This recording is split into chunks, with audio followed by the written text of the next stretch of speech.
Colour முள்ளங்கிலையும் செய்யலாம் இந்த chutney. So இந்த மாதிரி எடுத்து வச்சுக்கோங்க. ஆயில் ஹீட் ஆனதுக்கப்புறமா அந்த முள்ளங்கியை நீங்கள் இந்த மாதிரி போட்டுக்கோங்க. இந்த மாதிரி போட்டு நல்லா ஒரு 10 மினிட்ஸ் நல்லா வறுக்க விடணும் அந்த எண்ணெயோட.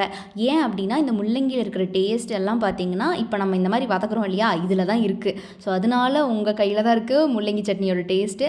இந்த மாதிரி ஒரு 10 மினிட்ஸ் விடாமல் வதக்கி விட்டுக்கோங்க எண்ணெயில். இதுக்கு மட்டும்தான் நமக்கு கொஞ்சம் டைம் எடுக்கிற மாதிரி இருக்கும். பட் மற்றபடி இந்த சட்னிக்கு ப்ராசஸ் ஈஸி தான். ஆஃப்டர் 10 மினிட்ஸ் கழிச்சு பார்த்தீங்கன்னா நல்லா இந்த கோல்டன் ப்ரௌன் கலரில் இப்படி நல்லா வதங்கி வந்திருக்கும் நம்மளோட அந்த ரேடிஷ்னு சொல்ல வந்துட்டேன், சாரி, முள்ளங்கி. நல்லா இந்த மாதிரி வந்ததுக்கப்புறமா இதை இந்த மாதிரி மாற்றிக்கோங்க மிக்ஸி ஜாரில். இது ஒரு ஓரமாக அது பாட்டுக்கு இருக்கட்டும். இப்போ என்ன பண்ணுறீங்க, நம்ம வதக்கின அதே பேனில் எண்ணெய் ஹீட் ஆனதுக்கப்புறம் 4 இந்த மாதிரி காஞ்ச மிளகா போட்டுக்கோங்க. இதுக்கப்புறமா இதை வதக்கி அதுலேயே போட்டுக்கோங்க, அந்த மிக்ஸி ஜார்லேயே போட்டுக்கோங்க. ஸோ இது ஒரு ஓரமாக இருக்கும்போதே மறுபடியும் அந்த பேனில் எண்ணெய் ஹீட் ஆனதுக்கப்புறம் நல்லா ஸ்லைஸாக வெட்டி வச்சுருக்கிற பெரிய வெங்காயமும் கருகாப்பிலும் உள்ளே போட்டு நல்லா வதக்கி விட்டுக்கோங்க.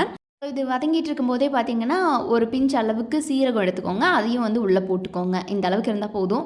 அதுக்கப்புறமா 4 பல் பூண்டு உள்ளே போட்டதுக்கப்புறம் நல்லா வதக்கி விட்டுக்கோங்க. இந்த மாதிரி நல்லா வதங்கினதுக்கப்புறமா பச்சை வாசனை எல்லாம் போனதுக்கப்புறமா பார்த்தீங்கன்னா ஒரு சைஸ் அளவு பெருசாக இருக்கிற சைஸாக பார்த்து தக்காளி இந்த மாதிரி கட் பண்ணி உள்ளே சேர்த்திக்கோங்க.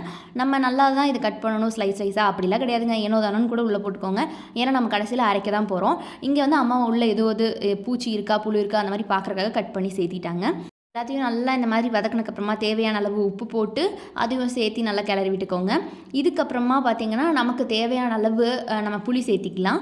ஒரு சின்ன சைஸ் நெல்லிக்காய் சைஸ் வந்து புளி அம்மா இங்கே எடுத்திருக்காங்க. பட் ரொம்ப குட்டியாக தெரியும். உங்களுக்கு வேணும்னா நீங்கள் அதிகமாக கூட புளி சேர்த்திக்கலாம், அது உங்கள் விருப்பம். இங்கே வந்து புளி அதிகமாக ஜாஸ்தி சாப்பிடக்கூடாதுன்னு கம்மியாக சேர்த்துறாங்க. இன்னும் புளி சேர்த்துனா அது ஒரு மாதிரி டேஸ்ட் கொடுக்கும். இது நல்லா வதங்கினதுக்கப்புறமா எடுத்து சூடாறிட்டு இந்த மாதிரி அதே மிக்ஸி ஜாரில் போட்டுக்கோங்க.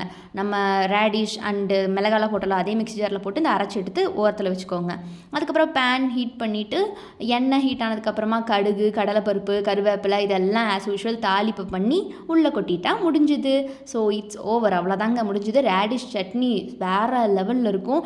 அதுவும் பார்த்தீங்கன்னா தோசை, இட்லி, அதுவும் சுடுசாதம் இது எல்லாத்துக்குமே இந்த சட்னி பக்கா காம்போ கொடுக்கும். அதுதான் இதில் முக்கியமான விஷயமே.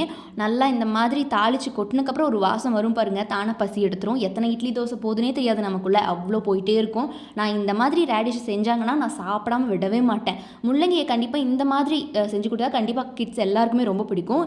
இதை ட்ரை பண்ணி பாருங்கள் வீட்டில், நிஜமாகவே நல்லாயிருக்குங்க. வேலையும் ஈஸி, சீக்கிரமாக செஞ்சுடலாம். இன்றைக்கி அம்மா தோசைக்கு தான் இந்த சட்னியை செஞ்சுருந்தாங்க. ஒரு பிடி பிடிச்சிட்டேன். ஸோ மறக்காம இதை ட்ரை பண்ணிவிட்டு எப்படி இருந்துச்சுன்னு என்கிட்ட சொல்லுங்கள்.